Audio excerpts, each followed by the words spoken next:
Hi guys, welcome to Billingham TV. I'm here again for our weekly catch up with Peter Evans. Hi Pete, not another result that we were after at the weekend there away at Morpeth. No. Any thoughts on it, mate? A tough one again, I suppose. Probably this week out the most we were struggled with injuries and people not being available, which, you know, I said I won't use it as an excuse, and I still don't use it as an excuse. I still think the team that we had out could do a job. Obviously we didn't. A tough one really.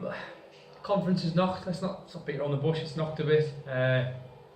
We've had 5 defeats on the bounce. A lot of players missing, but we clubbed together. We got a decent side out. The second team got a team out, which in the end was a big challenge. You know, we'll come back stronger, and all eyes on this week. And Ilkley at home, winnable game. You know, they're not in the best of shapes themselves. So it's a game we've got to target, but we've got to get some bodies back in the equation, which I think we do this week. We've got some lads back who were at work last week, and some injuries as well coming back. Obviously, it wasn't helped on Saturday. First scrum, first minute of the game, already very light on in the back row, and James Watson dislocated his shoulder again, so he's got to go off. We've already got Danny Westall, who plays prop, playing 6, and then we've got support PU, who's playing 13 at 7, which isn't ideal. Probably didn't help our lightweight pack that we already had out against a decent Morpeth pack, but just compounded it a little bit. I know you're saying you're not going to use it as an excuse, the injuries and that, but on Thursday, mate, you only named 16, you know what I mean? So yeah. It is difficult to be naming an 18-man squad for the game. I could have named an 18. I could have, but it might have changed. We had a 50-50 call with Winnie, so we thought we'd name him and make a change because both teams were there at Morpeth. But it's not an excuse, you know. I could have picked some second team lads, but I want to give some lads a chance to. I say second team lads, some other lads a chance. I could have picked a team, but I wanted to wait as long as I could and give people opportunities to make that squad. Didn't happen. We had to make 3 changes on the Saturday, and then obviously the 4th one when someone goes down straight away isn't ideal. But like I said, we've got some coming back this week, and I've spoken. It's funny how many people. Everyone speaks to you when you're winning, and when you're losing, you get the odd message from people who you always talk to. You know, I've got people who I talk to within the club, people who I listen to that I respect, and they give me their points and their views. There's no reason to panic. You know, it's a time to test us. It's time to make people stronger. It's a perfect opportunity to give people time.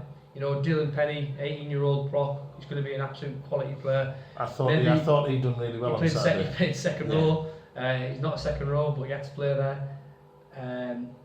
Ideally, I'd like to give him an opportunity when the pressure isn't on like it was on Saturday, but it wasn't on. Yeah. You know, yes, we've lost 5 games in a row now, but we're still 5th in the league. We're safe. Well, yeah, it's a daft thing to say because we've been doing so well, but you know, if we've got to blood some kids, we've got to blood some kids. It's not the end of the world. I'd like to do it in this situation, but this is what makes us stronger. It made the second team stronger. You know, we had 12 lads who played third team the week before start for the seconds on Saturday. So it's that didn't even embarrass themselves, did they? Was it 20 points to 7 or something? And why would they? Yeah, you know, the top of the league below, they're doing really well. And the best thing about it for me is, you know, it's an away trip for Morpeth, which is quite a trek for a third team. And the lads jumped at the chance, which is really good to see. We had second team lads saying, "I'll play. I don't play. I play in first team. I don't care where you play me. I'll play second and I'll play 6." Lads jump at the chance to play, which is great. You know, we're not scrambling around looking for players. It's just finding that right balance, which we will. We'll get there. Well, changing the subject a little bit, the weekend was a washout on the Sunday. We had no games whatsoever. Colts missed another game. Yeah, which is a bit of a shame. I'd like to put a few more Colts in, but they had a game on the Sunday, so we didn't want to overdo it. But they missed out again on Sunday, which is a shame. But I think they've got a game this week against Penrith, so they've got an opportunity to get back out there. So I'm not quite sure who the thirds have got this week. I can't remember, which isn't great, but I know they've got a game.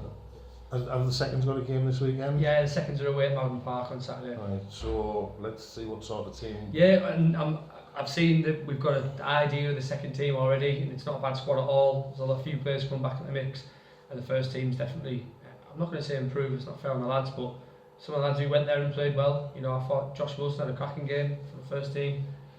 Someone who's sort of been in and out, can't train as much because he works away. Trained last week because he was home. He had a cracking game. I actually thought Pete Ewell played 7, had a really good game. It was crazy, wasn't it? Yeah. Well, you often find that he's a physical lad. He just wants to get his hands on the ball, and he did really well in probably an unstructured game for us because we made so many changes. But we'll definitely see some players come back in the mix. But we'll see some people who played well keep the shirt as well. I'm not going to drastically change it, but you know, some people will keep the shirts for performances, and some we don't have that many options, so we're sort of stuck. So, like you said, we've got Ilkley at home this weekend. It's not a must-win game, but It's a must-win game, of course. It's a home game. It's a must-win game. Yeah. Without a shadow of a doubt. Forget the losses. It's a home game, so it's a must-win game. It's a game you're going to target. Everyone does in this league. And everything I've read, despite some of the score lines, and then when we played them at their place, they were plucky. They weren't a bad side. They played good rugby.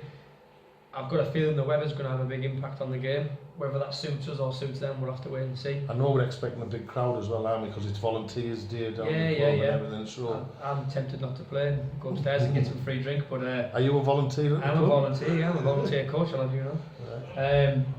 But yeah, we've got a busy day probably with the volunteers, which I think Dwayne and Jenny have organised, which seems like a great idea. He's been doing that since the start of the season, collecting money from raffles and stuff. So people who put a lot of time in the club gives an opportunity to sit back, have a beer, have some food, enjoy themselves, and hopefully watch a decent game of rugby. Yeah, they've worked really hard to raise the money for this, haven't they? I mean, they've pushed for it for a while. Yeah. And it looks as if it's going to be a good day. Yeah, it'll be good. Right. Thank you very much, Pete, and all the best for the weekend, mate.